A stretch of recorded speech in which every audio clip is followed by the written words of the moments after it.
So you got all these people coming to the country, taking away scholarships, different activities for Americans, but they're going on these college campuses and they're protesting. We see linkages to Hamas. We see linkages to other foreign governments as well. Marco Rubio has made the commitment that he's going to revoke their visa. He said that he's already revoked 300 plus visas. Here's the Secretary of State. It might be more than 300 at this point. We do it every day. Every time I find one of these lunatics, I take away their visa. You're saying it could be more than 300 sure, visas? I hope. At some point, I hope we run out because we've gotten rid of all of them. But we're looking every day for these lunatics. Right, and so everyone thinks Mahmoud Khalil. But when Mahmoud Khalil was tossed, the word came out to these Palestinian organizations, linked to Hamas or not, that the Americans are not going to tolerate the campus unrest, the takeover of buildings. What we saw at almost every Ivy League institution outside Princeton, well, I didn't really see much there. Now, not only is the campus is going to lose, the college is going to lose money, but they're going to lose people. Now, yesterday, we found out that we had one person self-deport from Colombia after Khalil was tossed out. And she sat down in Canada with Al Jazeera to talk about what she thought, why she left. Oh, what a great home for her. What did she say, Rachel? She said the moment Mahmoud got arrested, it sent shockwaves across Colombia's community. He is a green card holder. That's when I realized I have no rights in this system at all. It was only a matter of time before they caught hold of me. Exactly. Rachel, this has inspired some disagreement between us. We normally agree on 90% of the issues, but you're worried about free speech.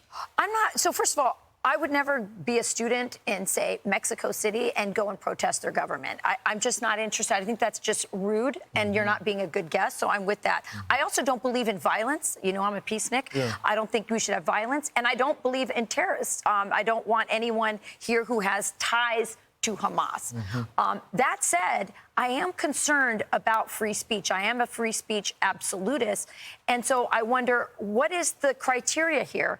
Should we be deporting people who say criticize America and American policies? What's the line? Or is it only if you criticize Israeli government policy? So there are a lot of really good people right now who are very concerned about the chilling effect this could have, not just on these green card holders and these people on visas, but what's the message to American citizens about free speech? I wouldn't worry about American citizens. I mean, this is not American citizens. These are people on student visas and green cards. No, I'm just saying the chilling effect. If you're seeing people, I don't care. I mean, are they connected to Hamas or are they just criticizing Israeli policy? The lawyer I talked to this week, who's representing 9 families, says there's direct linkages to Hamas that they posted. This group, October 6th, get ready for October 7th. So there's no doubt about it. There's organizations here. There's also, the hostages were saying that the Hamas hostage holders were bragging to them about their access to American students,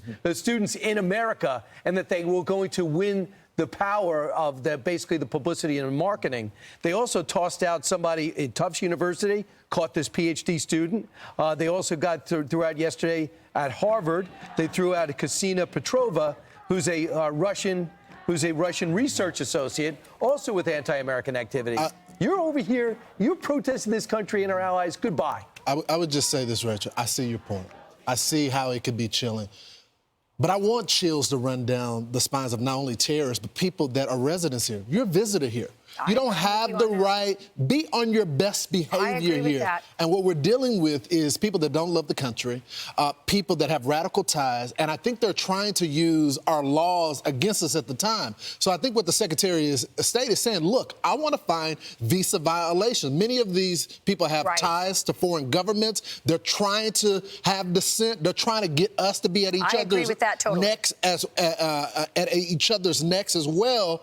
And so you have to send a message to the people that are visitors. Don't come in my house and spray paint on my wall. Take over Hamilton Hall. Look, we have to deal with I agree with that. We have the American citizens that are degenerates. We have to deal with them. That is a part of our society.